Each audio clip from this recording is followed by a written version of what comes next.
guys, it's story time with Miss Thompson, and we're going to finish off our book, Junie B. Jones and Her Big Fat Mouth. Yesterday we read chapters 5 and 6, and she had just gotten on the bus, and everybody was dressed up in their job outfits and what they wanted to be. Can you remember any of them? That's right. So, what is Junie B? Oh, that was a trick question, wasn't it? We don't know yet, do we? So let's see if we can find out what Junie B decides to be when she grows up. It has to have all those qualifications. She can save people, paint, and have keys to open a bunch of things. So I wonder what she is. Chapter 7 is titled Jobs and Jobs. When I got off the bus, I zoomed to room 9. That's because I wanted job day to start very quick.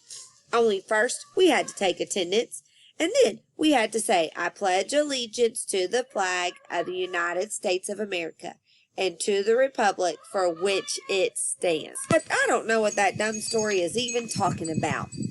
Then finally, Mrs. clapped her loud hands together. And guess what? Job day started, that's what. Boys and girls, you all look wonderful in your outfits, Mrs. said. I can't wait to learn what all of you want to be when you grow up. Who would like to go first? I would, I yelled out. Only then my bestest friend Lucille raised her hand very polite, and she got to go first. Lucille looked the most beautifulest I have ever seen her. She was wearing a new dress that her Nana bought for her. It was the color of pink velvet. Also, she had on shiny pink shoes and socks with bows and lace on them. Lucille's Nana is loaded, I think. Lucille went to the front of the room. She reached into a little bag and pulled out a sparkling crown with jewels on it. Then all of room 9 said, ooh, except for not the boys. When I grow up, I'm going to marry a prince, she said, and I'll be a princess, and my name will be Princess Lucille. Then she put the sparkling crown on her head, and she looked like a fairy tale guy. Mrs. smiled. That's a lovely thought, Lucille, she said. I know, said Lucille. My Nana says if you marry a prince, you're set for life. After that, Lucille said her dress costed $85. And her shoes costed $45, and her lacy socks costed $6.50 plus tax. Then Mrs. told Lucille to sit down. Ricardo went next. He was wearing a round yellow hat. It was the kind of hat you can bang on. This is called a hard hat, he said. You have to wear it when you're building tall buildings, or else somebody might drop a hammer from way up high, and it could hit you on the head and kill you. Mrs. smiled. So you're interested in construction, right, Ricardo? She asked. But Ricardo just kept on talking about other stuff that could fall on your head and kill you, like a paint can and an electric drill and a lunchbox. Then Mrs. said, sit down to him. That's when William raised his hand, only he was being very bashful, and he wouldn't go to the front of the room. You don't have to be nervous, William, said Mrs. Just tell us what you want to be when you grow up. William covered his face with his hands. Super William, he said very quiet. Then he got out of his seat, and he jumped way high in the air. Only his cape got tangled up in his chair, and he crashed onto the table. After that, Super William got very sniffling, and Mrs. said we would get back to him later. Then lots of other kids talked about their jobs, like a boy named Clifton is going to be a rich and famous astronaut, and a girl named Lily is going to be a rich and famous movie star, and also she wants to direct, and a boy named Ham is going to be a rich and famous boss of a big company, and he taught us how to say the word, you're fired. And here's the bestest one of all. Because a boy named Jamal Hall is going to be the rich and famous president of the whole United States. Cool, said Ricardo. Then the other boys said cool, too. I did a secret smile. Yeah, only not as cool as my job, I thought to myself. Then I raised my hand, very polite, and Mrs. called my name. "Oh, boy," I shouted. "Oh, boy, 'cause mine is even better than President of the United States." I zoomed speedy quick to the front of the room. Then my excitement wouldn't stay inside of me anymore. "A janitor! I'm going to be a janitor!" I hollered out. After that, I jingled my jangly keys, and I waved my paintbrush in the air, and I clapped and clapped. Only too bad for me, 'cause nobody clapped back.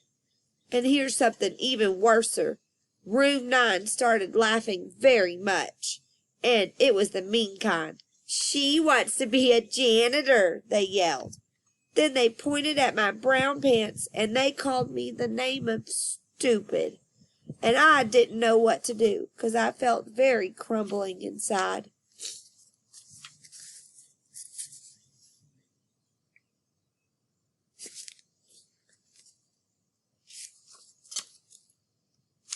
Well, and so I just kept on standing there and standing there. And then my eyes got a little bit of wet in them, and my nose started running very much. That's how come I covered my face up. "They're not having courtesy for me," I said real soft. Only just then Mrs. clapped her angry hands together, and she scolded Room 9 a real lot. "Junie B is right," she said. "Being a janitor is a very important job. You have to be hardworking and reliable and very, very trustworthy." I peeked through my fingers at her. "Yeah, and don't forget the part where you have to save people from danger," I said. Then that Jim I hate laughed right out loud. "Janitors don't save people from danger, you goony bird," he said. I stamped my foot at him. "Yes, they do. They do too, because one time I was eating a dangerous lifesaver, and janitor made me spit it out. And also, he brought his flashlight to Room 9, and he saved William from the dangerous dental floss." Then I held up my jingling keys.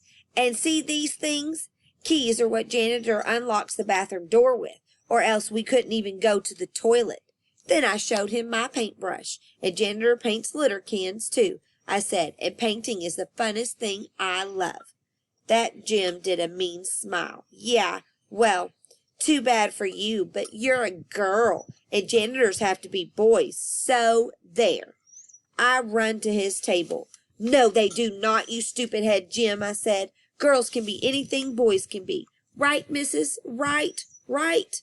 'Cause I saw that on Sesame Street and also on Oprah." Mrs. did a smile. Then my bestest friend Grace started to clap. And guess what? All of the other girls in Room 9 clapped too.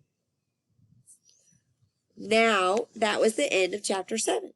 So, Chapter 8 is Gus Baloney. Did you think she was going to be a janitor? Did you have that figured out? All right, well, let's see what this means. Gus Baloney. Today, janitor came to Room 9 for show and tell, and it was the funnest day I ever saw. That's 'cause he brought his very big toolbox with him, and we played a game called Name the Tools. And guess what? I knew the saw and the hammer and the metric socket set with adjustable ratchet. Then janitor showed us how to use his stuff. And Charlotte got to shine his giant flashlight, and my bestest friend Grace got to push his big broom. And Lucky Duck Lucille got to clean the chalkboard with his squishy sponge.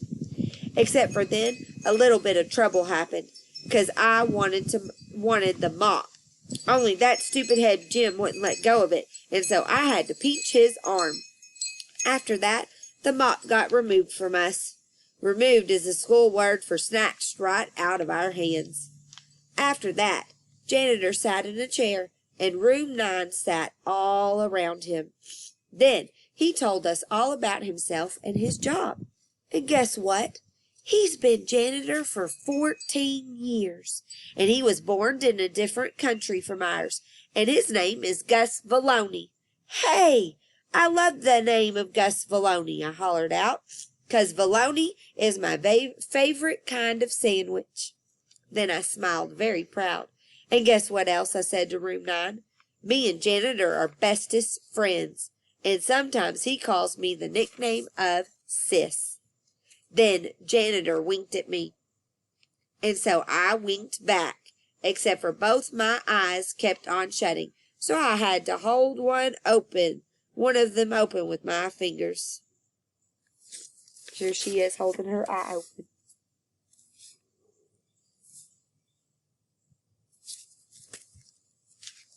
I really like that Gus Filoni, I whispered to my bestest friend Lucille. Only then that girl named Lily heard what I said, and she started singing, Junie B's got a boyfriend, Junie B's got a boyfriend. And so that's how come I felt very embarrassed. Me and my big, fat mouth, I said. Then Mrs. laughed, and Janitor laughed, and everybody else laughed too. After that, Janitor had to go back to work, and so Mrs. shook his hand. Then room 9 clapped and clapped for him, and Janitor smiled, and his jingly keys jangled all the way out the door. The end. Did you enjoy Junie B. Jones and her big fat mouth? Yeah, did you think she was going to be a janitor? We have janitors at our school, don't we? What are their names? Do you remember? Miss Denise, Miss Keisha. That's right. And they do a very important job for us, don't they? They're very important to our school. Yep. So, don't forget, we can be anything we want to be when we grow up. What do you want to be when you grow up? That's awesome. Just remember, keep trying hard at everything you do, and you can be whatever you want. I love and miss each and every one of you, and we'll see you on Monday. Have a great weekend, guys.